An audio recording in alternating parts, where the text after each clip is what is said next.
Welcome back inside the Hall of Fame, y'all. We're talking about the Undertaker taking that last ride into the sunset. Will we ever see the Undertaker back inside the square circle, back inside the 20 by 20 in our lifetimes? If I was a betting man, if I was a betting man, I'm gonna take the odds, man, on seeing the Undertaker come back just one more time, especially for a WrestleMania moment or maybe a Saudi Arabia payday. Anything's possible, but to say that this is truly the last ride for a man like the Undertaker, I don't see it, man. Just because the dead man is uh, the dead man belongs to the people. Really, that's the way I see it. It's hard, for me to be that selfish, but I am. The people, the dead man belongs to the people, and the people are going to demand seeing the Undertaker. And we don't care if it's once a year. We don't care if it's boneyard cinema style matches. But for the Undertaker to vanish into thin air and go away forever, that would be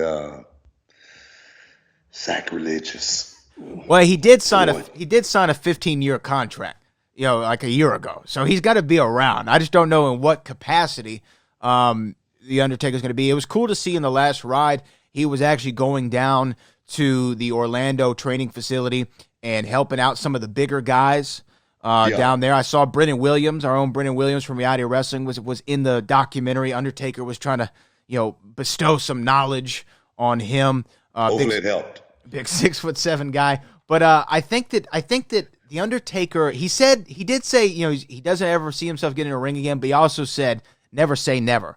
Yeah, that's what we all say, man. So I think that it's possible that we see him again. I think again he had the greatest exit, but when AJ Styles was asked about it, he said, in regards to working another match with The Undertaker, he said there is still hope The Undertaker is going to have one more match. You can't blame him if he decides, though, this is it. I don't know how he feels about it. I still have ideas of what we would do in the ring. I'm going to keep them. I'm going to save them. If he ever wants that opportunity to get together in the ring, it's all up to Taker, but I'm holding on to those spots. Because the thing was, in the doc book, and I know you haven't got a chance to see the final episode yet. You saw clips, though. But AJ went to Taker and said, hey, man, I know that you're talking about wrapping it up. I would like to have that last match with you if you want to do one more. And Michelle McCool was even the one who said, hey, if you're ever going to do one more match, you might as well do it with AJ Styles, the best wrestler on 2 feet in the world right now. And they were going out there, and Undertaker said, I plan on having this classic match like I had with Shawn, with AJ at WrestleMania in front of 80,000 people. And now here we are in like this field. It's like cornfield, and they're doing a barn up to make it in a boneyard match. Not what he had in mind. It still turned out great. So do you think that, as Triple H said, that dragon of AJ Styles, he still want to chase that dragon maybe at WrestleMania 37? Well, of course, man, the boneyard match is a perfect ending, perfect way to go out. But is it something that's fulfilling? When you, the Undertaker, who have, worked in front of that WrestleMania crowd for many, many years. You got a lot of WrestleMania under your belt, and it's always been that motivating factor, that kick in the adrenaline was the fans. You know what I mean? The fans is what made the Undertaker this last couple of years still have the will and the momentum to go out there and dive over that top rope. You know what I mean? And just do it like the Undertaker.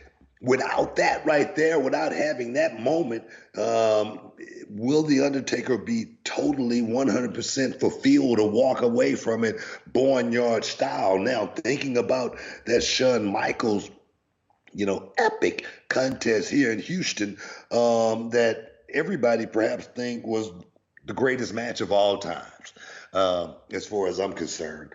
To be able to go out there and do that again, perhaps in 2021, hopefully perhaps 2022, maybe with a guy like AJ Styles, to really walk away from it, because you want to feel the little bit of pain, the little bump over here, the bruised shoulder over here. You want to wake up that next morning and go,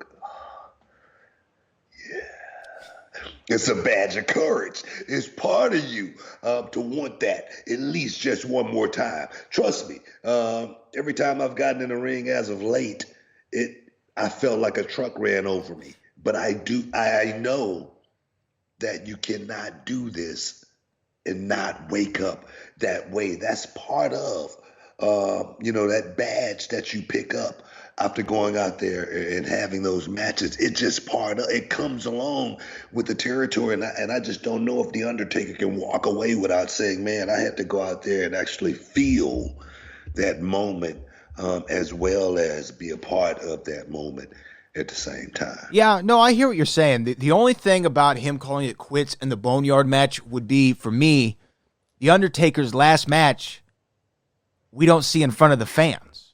There's no people in the building to see The Undertaker's last match. That would be the craziest thing for me.